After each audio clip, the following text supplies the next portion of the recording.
8 e 6 tem entrevista chegando aqui no nosso Panorama 95. No Panorama 95, cafezinho de política.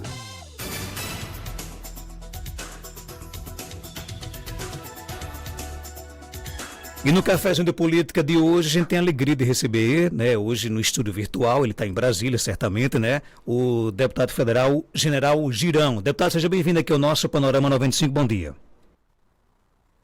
Olá, Marcos Dantas, olá Edmilson, que eu sei que está lhe acompanhando aí na entrevista.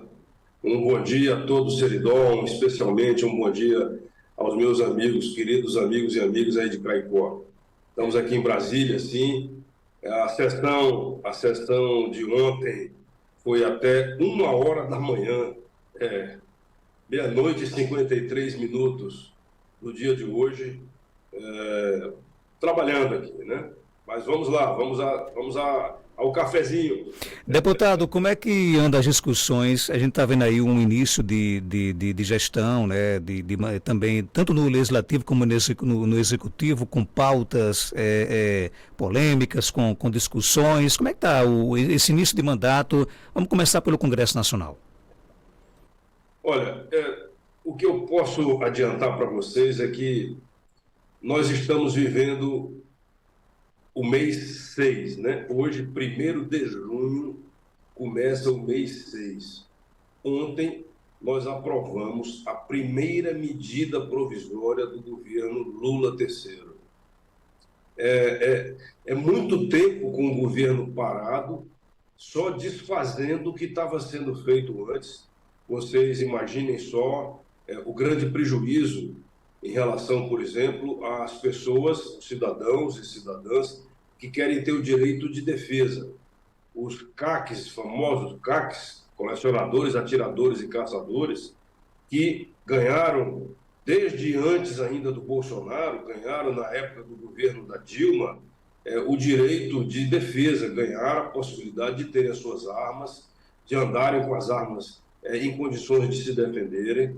Quando assumiu Lula III, 1º de janeiro, o primeiro decreto dele foi praticamente este, proibindo os CACs de portarem as suas armas municiadas no deslocamento e mandando fazer um recadastramento. Veja, esse cadastro dos CACs, ele já existe há muito tempo pelo próprio Sistema Nacional de Armas, sob a responsabilidade do Exército Brasileiro. Não precisava fazer um recadastramento. Se tinha algum abuso em relação aos CACs, por exemplo, se tinha gente que tinha muitas armas, muitos fuzis, que a gente fizesse o controle dos fuzis, então, e reduzisse somente o controle dos fuzis. E não causar esse terrorismo todo de proibir, de mandar fazer recadastramento com prisões e tudo mais. Bem, isso somente para uma das medidas do governo federal, né? Então, o que a gente lamenta é que seja um desgoverno. Esta semana estourou a bomba maior aqui em Brasília em função da política diplomacia internacional. Essa política diplomática brasileira sempre foi uma política a favor da democracia, dos países que respeitam a democracia, dos países que, assim como nós, primam pela liberdade, por exemplo, e política não intervencionista. Então, o presidente Lula III, essa semana, fez uma reunião aqui com presidentes da América do Sul, e um desses presidentes foi o Nicolás Maduro, que é o ditador da Venezuela. A gente ainda teve que ouvir algumas pessoas aqui, alguns políticos, inclusive políticos antigos, dizerem que o Maduro foi eleito dentro de uma política, de uma eleição democrática. Ora, só quem não está assistindo televisão, quem não assistiu televisão nesses últimos 10 anos ou mais, sabe que a Venezuela não tem democracia. Se tivesse democracia, nós não teríamos recebido no Brasil 7 milhões de venezuelanos fugindo da fome, fugindo das doenças, fugindo da perseguição política, fugindo da morte. Essa é uma verdade. Então, olha, é um desgoverno. Eu lamento muito quem escolheu, quem fez o L nas eleições. Lamento demais. Estamos todos sofrendo. O Brasil todo está sofrendo. O encarecimento das coisas. Você vê, hoje, de ontem para hoje, de novo o ICMS do combustível subiu e, claro, a gente colocava a culpa no Bolsonaro por conta do combustível mais alto. Está aí. A culpa não é do presidente em si, a culpa é de uma política internacional, a culpa é de uma política local feita que quase quebrou a Petrobras, né? Só não quebrou porque foram feitos acordos internacionais. Então, a gente está vivendo um período grande, difícil no Brasil, um período que eu espero que a gente possa, vamos dizer assim, apagar isso da história do Brasil, mas vai ser difícil. E os acordos políticos, ontem nós acabamos nessa madrugada votando a medida provisória que reorganiza o Estado brasileiro. E uma das reorganizações, por exemplo, eles acabaram com a FUNASA. A Fundação Nacional da Saúde, no nosso caso do Rio Grande do Norte, mesmo com algumas restrições em relação ao meu mandato, porque eu coloquei 8 milhões de emendas para a FUNASA, para fazer segurança hídrica, saneamento, e pouco desse dinheiro foi utilizado. Infelizmente, o gestor da FUNASA não era um gestor responsável e não dava satisfação e equilíbrio para os políticos com mandato que colocamos recursos para que as obras fossem feitas. Então, uma das ações foi a extinção da FUNASA. E esta madrugada, eu votei contra, né?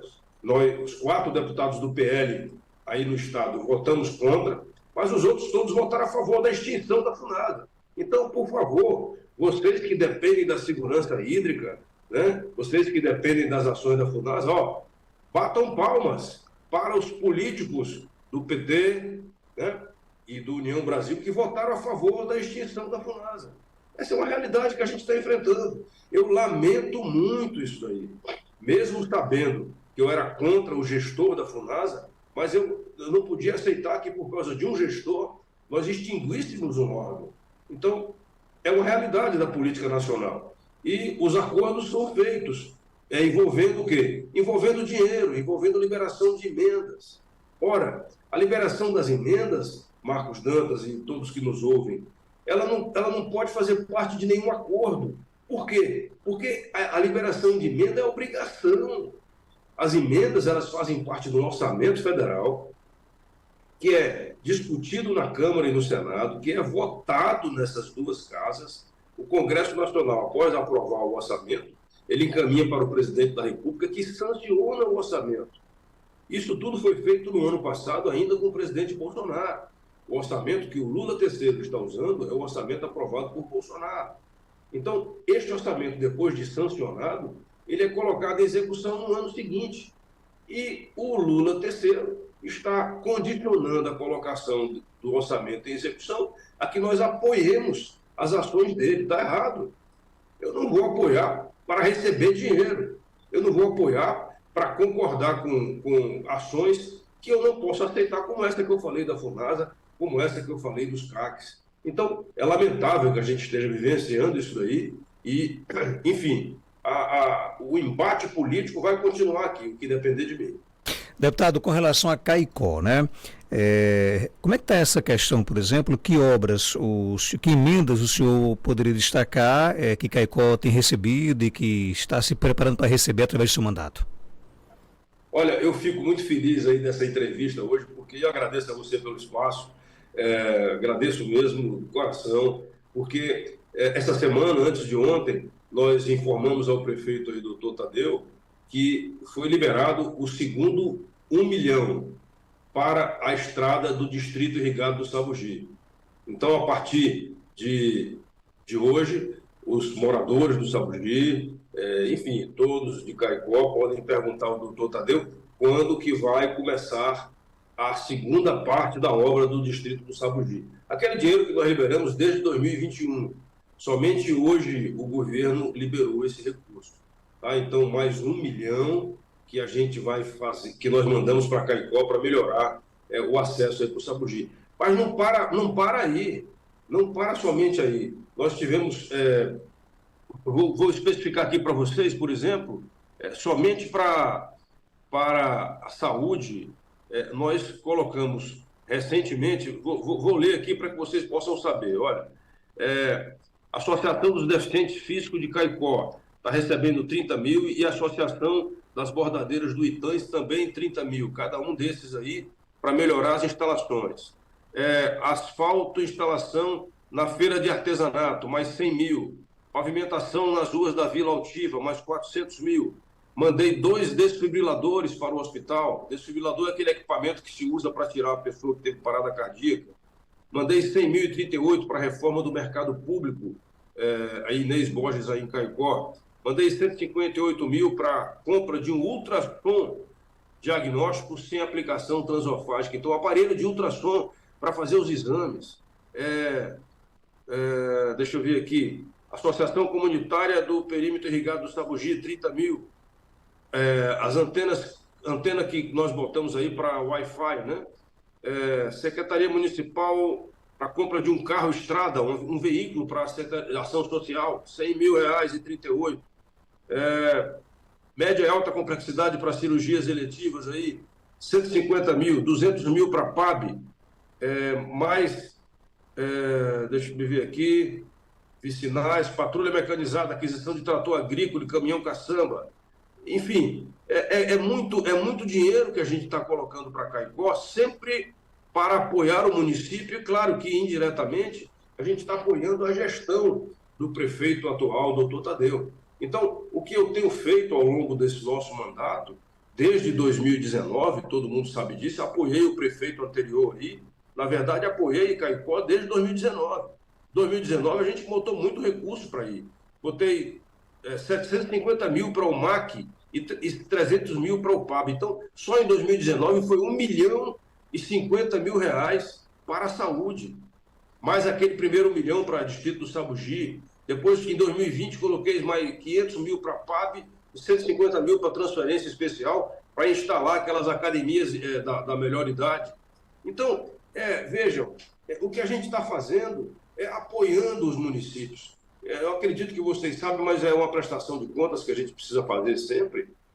Somente para o estado do Rio Grande do Norte, nós colocamos, ao longo dos 4 anos de mandato, os 4 primeiros anos aí, 250 milhões em emendas, atendendo a todos os 177 municípios.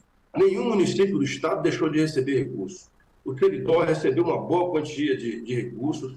Eu sempre priorizei muito o Seridó, Caicó, Parelha, Jardim do Seridó. Dediquei o meu mandato muito aí à obra da barragem de Oiticica, da barragem Poço de Passagem das Traíras. Estou buscando, sim, recursos para projeto que possa fazer a perenização também do nosso açude do Itães, levando a água de Passagem das Traíras para o Itães. São projetos estratégicos que nós precisamos fazer que possam garantir a infraestrutura, a segurança hídrica para o nosso Estado. Então, eu tenho trabalhado em prol do Estado como um todo e, claro, sempre priorizando o Seridó, porque a gente sabe, tem um carinho todo especial. Eu espero que as pessoas entendam isso daí. Esse carinho especial me levou, por exemplo, a buscar junto ao Denox a solução do problema do Yacht Clube, aí de Caicó, que a gente sabe a importância que tem o Yacht Clube para todos. E temos falado, sim, essa semana mesmo, nós já cobramos de novo do diretor-presidente do Denox a resposta à documentação que foi enviada pelos responsáveis atuais aí do Yacht Clube de Caicó. Inclusive, nesse último final de semana estive aí com vocês e conversei com o doutor Rafael, o doutor Bruno, para que eles pudessem me atualizar como é que estava a situação da documentação. E cobrei já na segunda-feira mesmo, do doutor Fernando Lobo, que é o Fernando Leão, que é o diretor-presidente do Denox, cobrei do doutor Fernando Leão a resposta a respeito dessa documentação. Então, estamos trabalhando para melhorar a qualidade de vida, melhorar a situação das pessoas aí em todo o estado. Com relação à questão do Yacht Clube, qual é a ideia? É reabrir aquele espaço para que ele volte a funcionar como balneário, com uma nova vocação turística? Olha, o Yacht Clube é uma área de lazer, primeiro, né? Segundo, se nós conseguirmos garantir mais água para o açude do Itães, a gente espera que a água volte a chegar ali nas margens da área construída do Yacht Clube. Com isso, nós teremos a segurança das pessoas poderem chegar ali e usar. Enquanto isso não acontecer, pelo que eu entendi, as pessoas que estão interessadas na reabertura do Yacht Clube, eles querem reformar o espaço, recuperar as instalações, que são muito grandes, e transformar de novo aquele espaço ali no espaço para lazer, para festas. Enfim, é um espaço muito bonito que existe ali. Para vocês terem uma ideia, eu fui levado por amigos à barragem do Boqueirão, ali em Parelhas, aí cidade vizinha. E na barragem do Boqueirão eles têm lá um mirante do Boqueirão. E na época, na hora que me levaram lá, os motoqueiros, né, o motoclube Cachorros Loucos lá de Parelhas, eles me pediram para que eu apoiasse a prefeitura na recuperação do espaço, porque é um local muito bonito e é um local turístico. Aí, na hora, eu conversei com o prefeito e botei lá um recurso para que o espaço fosse recuperado e o prefeito fizesse um termo de cooperação, de cessão de uso, para que o motoclube pudesse usar ali como sendo a sua sede. E isso já está sendo feito.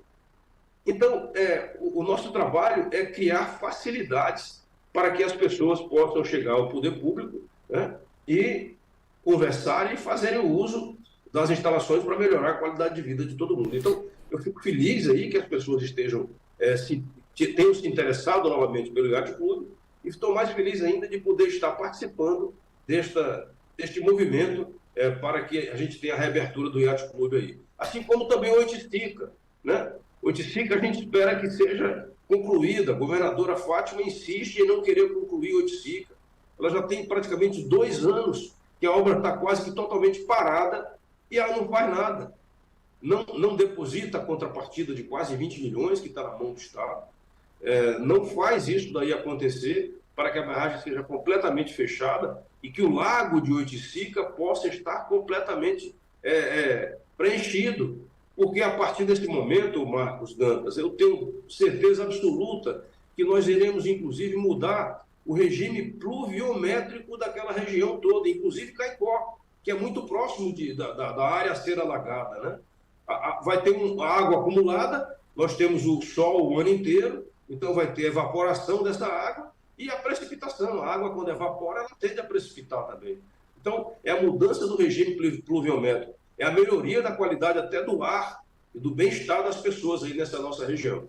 Deputado, eu queria entender um pouco dessa questão do fluxo de liberação de emendas. Você está aqui, por exemplo, 2 obras. Você anunciou aí emendas de pavimentação para o bairro, para ruas do bairro Vila Altiva. Eu moro na Vila Altiva e, por exemplo, até agora a gente não vê a obra começando, né? Citou, por exemplo, a questão aí de um recurso que está ouvindo a conversa para a segunda parte da recuperação da estrada do Sabugi, uma obra importantíssima, só que ainda não começou. Depende do município, por exemplo, o dinheiro está na conta e depende agora do município começar a obra, é isso? Bem, eu preciso ser justo. Por favor, vamos ser justos. Eu informei e houve a liberação essa semana, antes de ontem, do recurso para a obra, o prosseguimento da obra do Sabugi, 1 milhão. 900, tem uma taxa que a Caixa Econômica cobra, não é pequena, aquele 1 milhão fica em torno de 960 mil reais. É muito dinheiro. Eu lembro que 960 mil reais é muito dinheiro. Então, esse dinheiro já foi liberado. Então, agora é cobrado do prefeito que seja concluído o procedimento administrativo, a licitação, para que a obra seja feita. O recurso da Vila Altiva, eu já destinei desde o ano passado, isso foi colocado no orçamento do ano passado, né? Eu já destinei desde o ano passado, está apta para pagamento. Então, o que é que acontece? O Vila Altiva, a Feira de Artesanato, todos esses valores que eu informei, eles dependem agora do prefeito fazer o trabalho de cadastramento disso daí. Lembrando que Vila Altiva e a Feira de Artesanato são recursos destinados por meio de transferência especial. Então, eles independem da Caixa Econômica. Está apto para pagamento. Então, a Prefeitura cadastrar, recurso do ano passado que foi colocado, que já está sendo destinado nesse ano, é a Prefeitura cadastrar e cobrar isso do governo federal para que o governo federal libere. É claro que os prefeitos que me mantêm informado, e eu espero que o doutor Tadeu faça isso, né, eu vou também cobrar junto aqui ao governo federal. É mais ou menos aquilo que eu falei antes. As emendas são emendas impositivas, o governo federal tem a obrigação de liberar o recurso, não pode prender e travar esse recurso, ou não liberar, e são emendas impositivas e são emendas por meio de transferência especial, isto é, não depende de projeto na Caixa Econômica. O projeto é a Prefeitura quem faz a prestação de contas, é a Prefeitura quem faz com o dinheiro liberado por meio do governo federal. tá certo? Então, eu só preciso que vocês entendam, que as pessoas que nos ouvem aí, eu sei que você tem uma grande audiência, que eu não sou responsável pela obra em si, eu posso cobrar a obra. Na hora que eu soube da liberação deste 1 milhão, desse segundo milhão para o Sabugi, eu liguei para o prefeito doutor Tadeu e informei a ele e pedi providências.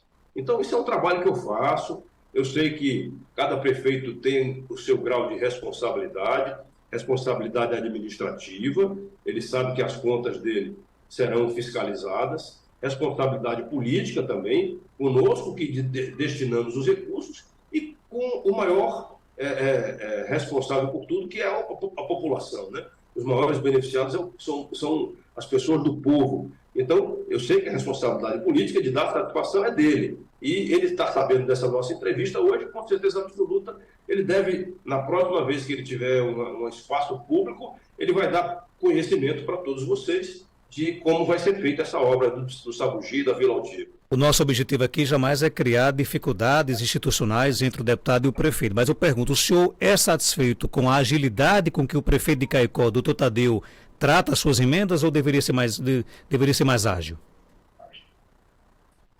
Olha, a política ela é uma arte de você se relacionar com pessoas. Isso é uma coisa que a gente tem isso dentro de casa, né? Dentro de casa você se relaciona com o cônjuge, com os filhos, com os parentes e tudo mais. A política, então, é a arte do relacionamento. Eu tenho procurado, dentro do meu modo de fazer política, de me relacionar com as pessoas que eu considero que são pessoas responsáveis. O doutor Tadeu, para mim, é um político responsável. Ele tem feito as coisas que dizem respeito ao nosso mandato e desconheço alguma outra coisa anterior. A opção dele de apoiar a governadora Fátima é uma opção dele. Eu estou totalmente do outro lado, né? Eu não converso e não compactuo com pessoas que estão na esquerda, porque é uma questão de, vamos dizer assim, de ideologia. Ideologia, eu não abro mão de respeito à família, amor a Deus, né? O sentimento de patriotismo e, acima de tudo, o princípio de correção, né? De justiça. Eu acredito que o PT, os governos do PT ao longo da história do Brasil, só nos envergonharam. Cometeram muitos crimes, tiveram muitas pessoas envolvidas em denúncias e até em julgamentos e condenações de crimes. Então, eu não vou apoiar realmente quem tem bandido de estimação, de maneira nenhuma. Não estou dizendo que o doutor Tadeu tenha, estou dizendo que o relacionamento dele com o governo do Estado e com o governo federal não é o que eu gostaria que ele fizesse, tá certo? Fora isso, ele não me apoia politicamente. E eu lamento só, eu acho que ele tem uma escolha. Eu acredito que os prefeitos que são inteligentes, que são pessoas que querem o melhor para os seus municípios, eles devem procurar apoiar aqueles que levam recursos e que são pessoas de bem, que pensam e que agem de forma semelhante a que ele pensa e que a população que o elegeu também pensa. Então, eu só lamento isso daí, que eu não tenho uma proximidade maior com o prefeito de Caicó. Isso é uma coisa que é verídico, né? Todo mundo sabe que ele não pediu voto para mim, pediu voto para outros candidatos. Então, é isso. Política é feita desse jeito. Ele está no mandato, eu estou reeleito, estou mandando recurso para Caicó, independente dele me apoiar ou não. É assim que eu entendo que deve ser feita a política. Mas o senhor não respondeu a minha pergunta. O senhor é satisfeito com a agilidade que ele trata as suas emendas? Ou, por exemplo, essa questão do calçamento da Vila Altiva? O senhor deixa entender, nas suas palavras, de que o dinheiro já está quase na conta, né, do município de Caicó. Por que não começou essa obra ainda? Olha, dizem que toda vez que aparece uma situação nova, a gente dá uma nova chance. Eu espero que nessa nova chance a ação seja mais rápida. Posso considerar que sua resposta, então, é não satisfeito? Que a divulgação das ações do nosso mandato seja feita. Marcos Dantas, é um princípio de justiça. As pessoas precisam entender o que está na Bíblia, né? Todo mundo, as pessoas que entendem, que conhecem a Bíblia, sabem que em Lucas 17 é a história dos leprosos. Eram 10 leprosos, somente um voltou para agradecer a Deus. Então, a gente precisa, sim, entender que a gratidão é um princípio de justiça. É você dizer assim, olha, eu estou oferecendo isso daqui para a população Quem colocou isso aqui foi o mandato do deputado General Girão. É isso que eu espero somente dos prefeitos. Se eles fizessem isso daí, se todos os prefeitos que receberam esses quase 250 milhões do nosso mandato tivessem feito isso, eu teria tido, por exemplo, uma votação muito melhor no Estado como um todo. Como é que vai ser o seu comportamento com relação às eleições de 2024 aqui em Caicó? Você vai apoiar o atual prefeito de Caicó? Ou você vai estimular que o seu partido, que o seu bloco político lance um candidato à prefeitura? Que nome é esse? Que nome seria esse? Olha, eu tenho feito uma parceria muito forte com o prefeito Álvaro Dias, tá certo? Parece que teve uma chamada aqui, interrompeu, mas já voltou. O prefeito Álvaro Dias tem me apoiado. Apoiou na eleição aí o ano passado, na minha reeleição, e eu tenho uma parceria muito grande com ele. Álvaro Dias é filho de Caicó, ele tem um grupo político também hoje vinculado ao Partido Republicano, cujo presidente estadual é ele, e eu estou no Partido Liberal, no PL, o partido do nosso presidente Bolsonaro, com o presidente Valdemar da Costa Neto. Estou muito feliz no PL, o PL é um partido que tem me tratado muito bem, o PL é um partido que está sendo feito por pessoas, na sua quase totalidade, pessoas honestas, pessoas sérias, e eu não pretendo sair do meu partido. O grupo político que nós pertencemos tem outros partidos, tem pessoas ligadas aí ao Podemos também, que têm procurado a gente, então nós estamos criando alternativas para as pessoas que nos apoiaram. Se em Caicó as pessoas que nos apoiaram quiserem lançar um candidato, a gente vai conversar para ver como é que fica isso daí. Eu sei que quem faz política está sempre entendendo desse jeito.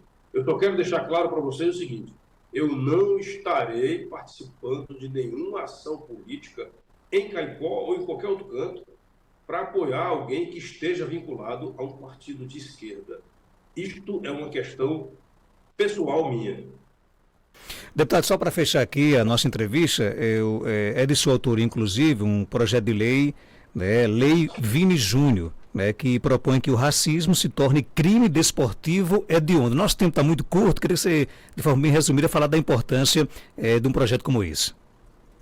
Muito obrigado. Olha, nós temos que endurecer as penas. Quando você endurece as penas, você estimula, né, ou desestimula o marginal, o bandido, o criminoso. Então, quanto mais dura for a pena, melhor. O crime hediondo, ele praticamente tira do criminoso o direito, por exemplo, de fiança, de cumprir em regime aberto. Ele tem que ser cumprido em regime fechado. Então, quando nós pensamos nisso daí, nós pensamos no fato de que nós temos que lutar, sim, para abolir o racismo. Não podemos negar que existe o racismo no Brasil, existe sim.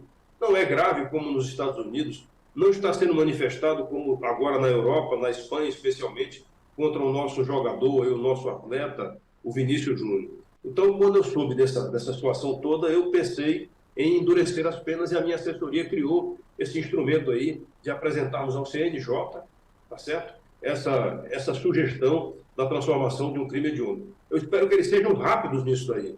E o crime hediondo desportivo significa que os times serão penalizados, as torcidas organizadas serão penalizadas e os criminosos, especialmente, serão penalizados. Tanto com isso que eu já falei, como também com a proibição de ir ao estádio. Isso é muito simples de ser feito. Hoje você tem como identificar as pessoas. A polícia tem essa característica de fazer a identificação dessas pessoas, porque todos os estádios que nós temos jogos importantes no Brasil têm sistema de vídeo monitoramento. Então, é fácil identificar o autor dos atos de racismo. Eu espero que isso daí seja colocado em prática o mais rápido possível. E também aqui na Câmara, nós procuramos, por meio dessa nossa ação aqui, fazer com que o governo espanhol e a própria Federação Internacional de Futebol, a FIFA, que ela faça essa normatização também chegar aos demais países, porque isso tem que ser combatido de maneira ampla, geral e restrita. Deputado, obrigado pela sua participação, agradecer também aqui o seu assessor Admilson, né, que articulou aqui essa nossa entrevista de hoje. Quem está aqui pediu para que eu lhe mandasse um abraço é a Deuneide, está aqui ouvindo aqui a entrevista, pediu para que eu mandasse um abraço para você.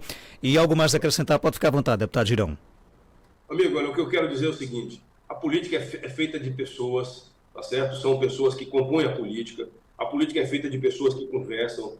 A gente, às vezes, gostaria que, por exemplo, que a liberação de recursos fosse feita num estalar de dedos, assim, né, muito rápida, num abrir e fechar de olhos.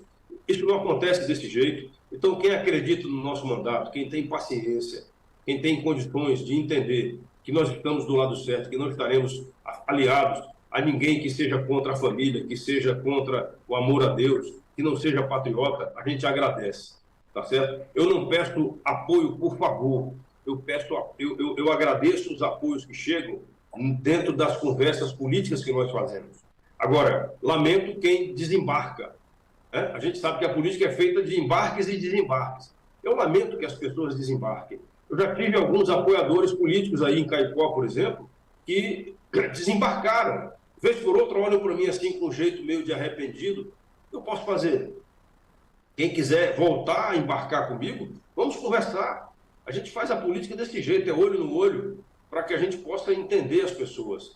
Então, eu agradeço muito quem tem apoiado a gente politicamente, agradeço a todos aqueles que têm mantido esse apoio, agradeço a todos os militares aí do nosso primeiro BEC, aos nossos profissionais da Polícia Militar, do Bombeiro, da Polícia Civil, a todos os profissionais da saúde que têm recebido sim o nosso apoio, a todos os profissionais, os mototaxistas aí de Caicó também, que a gente sabe que é um pessoal que trabalha muito e a gente tem trabalhado com a legislação também para eles aqui. Enfim, para toda a população, um abraço especial ao pessoal do Sabugi, as bordadeiras aí de Caicó, o pessoal do mercado. Eu espero que a gente possa voltar a Caicó em breve, com a melhoria das instalações, sendo feita de maneira rápida e bem feita pelo prefeito Dr. Tadeu. Um forte abraço a vocês.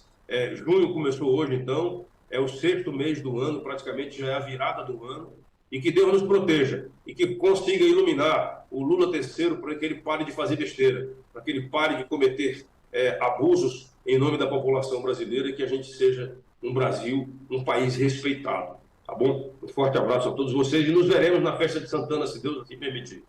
8h38.